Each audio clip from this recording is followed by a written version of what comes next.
हिंदू उत्तराधिकार संशोधन अधिनियम 1956 के अंतर्गत आप किसी भी बिगड़ैल संतान, जो आपकी बिगड़ैल संतान है, आपको परेशान करती है, आपकी बात नहीं मानती, उसे आप अपनी किसी भी संपत्ति से, चाहे वो सह संपत्ति चाहे पैतृक संपत्ति, किसी भी संपत्ति से आप उसे बेदखल कैसे करें, क्या है कानून। तो 3 टॉपिकों पर बात करेंगे कि आप किस संपत्ति से बेदखल कर सकते हैं, और यदि पुत्र आपके साथ रह रहा है, दबंगई तरीके से रह रहा है, उसे बेदखल करना चाहते तो उस घर में से कैसे आप निकलवा सकते हैं, कैसे प्रॉपर्टी से बेदखल कर सकते हैं। तीसरा, यदि वह पुत्र या पुत्री जो भी संतान इसे बेदखल करना चाहते हैं वो कहीं बाहर रह रहा हो तो उसे बेदखल करने का क्या प्रोसेस है। इससे पहले मैं आपसे कहूँगा, यदि आपका प्रॉपर्टी से जुड़ा कोई भी डाउट है, कोई भी आप फ़ोन पर सलाह लेना चाहते हैं तो आप मुझसे संपर्क कर सकते हैं। हमारा फ़ोन नंबर वीडियो की डिस्क्रिप्शन में दिया गया है, वहाँ से आप मुझसे संपर्क कर सकते हैं, कोई भी सलाह ले सकते हैं। चलिए आते हैं अपने टॉपिक पर। सबसे पहले हम बात करें किस संपत्ति से बेदखल कर सकते हैं। तो देखिए, आप दोनों संपत्ति से बेदखल कर सकते हैं, चाहे वो सह संपत्ति हो चाहे वो पैतृक संपत्ति हो। अब कुछ लोग कहेंगे कि कई बड़े एडवोकेट्स ये कहते हैं कि नहीं, सह संपत्ति से कर सकते हैं, तो मैं आज उस बात का भी खंडन कर दूं कि देखिए, उत्तर प्रदेश जो राजस्व संहिता है वो कुछ हटके है। भले ही हिंदू उत्तराधिकार संशोधन अधिनियम में संशोधन हो गया है और वहाँ पे स्पष्ट कह दिया है कि 2005 के अंतर्गत भूमि के संबंध में जो भी राज्य स्तरीय नियम थे, पुत्र और पुत्रियों के बीच विभेद उत्पन्न करते थे, उन्हें समाप्त कर दिया गया है और पुत्र एवं पुत्रियों को समान कृषि भूमि में अधिकार दे दिया गया है। बिल्कुल ही बात सही है। लेकिन ये जो कानून है, हिंदू उत्तराधिकार अधिनियम, जो पूरे भारत पे लागू होता है, उसमें और राजस्व संहिता में थोड़ा फ़र्क है। मैं एक पॉइंट और बता दूंगा आपको यहाँ पे। ये हिंदू उत्तराधिकार कहता है कि जो भी पुत्र की विधवा है, पौत्र की विधवा है, भाई की विधवा है, उसे हिस्सा मिलना चाहिए, उसे संपत्ति में अधिकार मिलेगा। उत्तर प्रदेश राजस्व संहिता भी देती है। लेकिन यहाँ पे एक चीज़ और ऐड कर दी है, आप देख सकते हैं, पुनः विवाहित है तो भी वह उत्तराधिकार पाने की हकदार होगी। यदि उसने दूसरा विवाह कर लिया है तो भी वह उत्तराधिकार पाने की हकदार होगी। ये इसमें बात कह रही है हिंदू उत्तराधिकार अधिनियम। लेकिन आप देख सकते हैं, उत्तर प्रदेश राजस्व संहिता 2006 जो है, उसके नियम जो उसका जो धारा 107 जो है, उसमें जो विवाहित, जिसने दूसरा विवाह कर लिया है, मान लीजिए आपके भाई की या कोई भी विधवा है, यदि उसने दूसरा विवाह कर लिया है तो उसे कृषि की भूमि में उसे कोई भी अधिकार नहीं मिलेगा। ये उत्तर प्रदेश राजस्व संहिता कहती है और ना वो देती है। तो कहीं ना कहीं दोनों में डिफरेंस तो है। अब मैं आपको बता दूं कि उत्तर प्रदेश राजस्व संहिता में कहीं भी ये नहीं लिखा है कि आप पैतृक संपत्ति की रजिस्ट्री नहीं कर सकते, या पैतृक संपत्ति की वसीयत नहीं कर सकते, या पैतृक संपत्ति से अपने किसी पुत्र को बेदखल नहीं कर सकते। यदि आप उत्तर प्रदेश से हैं तो आप अपनी कृषि की ज़मीन को भी बेच सकते हैं, पैतृक कृषि ज़मीन को बेच सकते हैं, किसी को वसीयत कर सकते हैं और बेदखल कर सकते हैं। जो एडवोकेट ये कहता है कि नहीं कर सकते, वो ये कानून दिखाए कि उत्तर प्रदेश राजस्व संहिता में ऐसा कहाँ लिखा है। और धारा 107 उठा के देख लीजिए, उत्तर प्रदेश राजस्व संहिता में जो पुनर्विवाहित स्त्री है, जो दूसरा विवाह कर लेती है, उससे राजस्व संहिता अपनी उत्तर प्रदेश राजस्व संहिता वो अपनी खेती में जो भी कृषि की ज़मीन है उसमें किसी को भी पुनर्विवाहित विधवा को अधिकार नहीं देती है।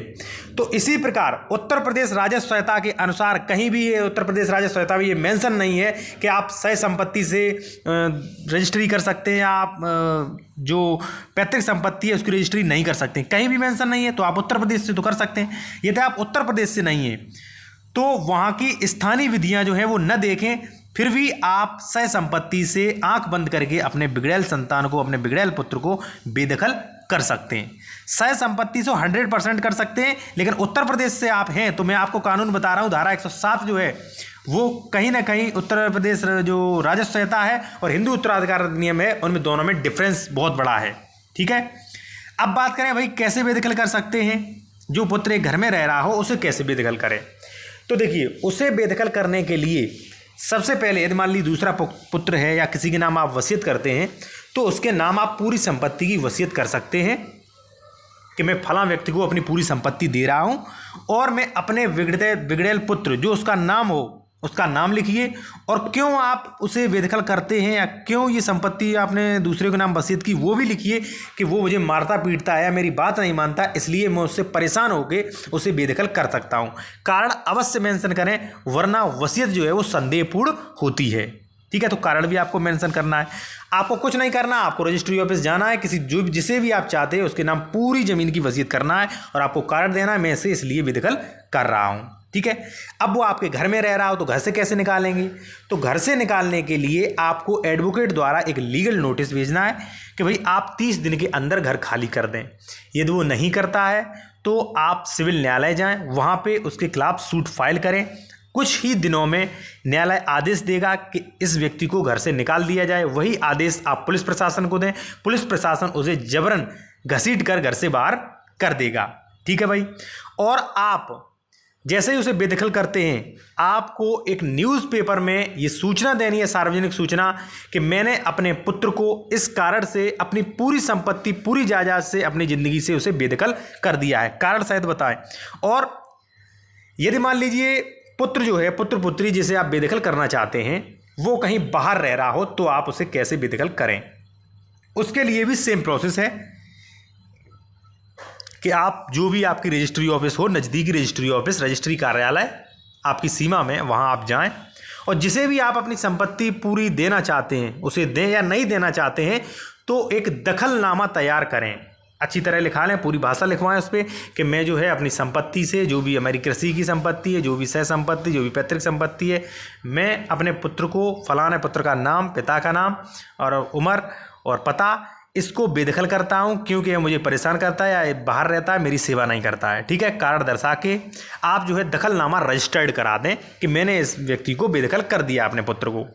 उसके बाद आप सार्वजनिक नोटिस जो है, जो भी सार्वजनिक सूचना दें वो न्यूज़पेपर में दें, क्योंकि न्यूज़पेपर का रिकॉर्ड हमेशा रहता है और कभी भी मान लीजिए कोर्ट को ज़रूरत पड़ती है तो उसकी जो है कॉपी ले ली जाएगी। ठीक है, साक्ष्य के रूप में कार्य करेगा। तो न्यूज़पेपर में ये भी निकलवा दें कि मेरा फला फला पुत्र था, वो बाहर रह रहा था, मेरी सेवा नहीं करता था, परेशान करता था, उसे मैंने आज प्रॉपर्टी से बेदखल कर दिया है।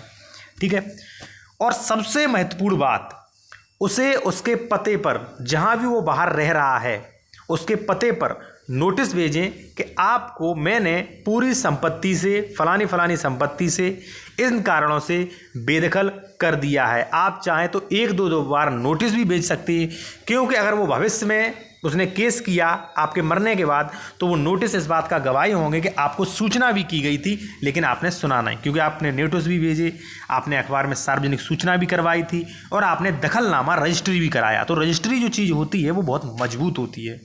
तो इस तरीके से जो भी आपका बिगड़ैल संतान है, जो भी आपका पुत्र बात नहीं मानता, आपके साथ मारपीट करता है, आपको गालियाँ देता है, उसे आप आसानी से, बिना उससे लड़े, बिना उससे सामना किए, आप उसे प्रॉपर्टी से बेदखल कर सकते हैं। क्योंकि ये संबंध जो है, ये कानून जो है, ये जो भी जिम्मेदारी है फिर वो न्यायालय की बन जाती है। आपको उससे लड़ना नहीं, आपको आसानी से उससे बेदखल कर सकते हैं।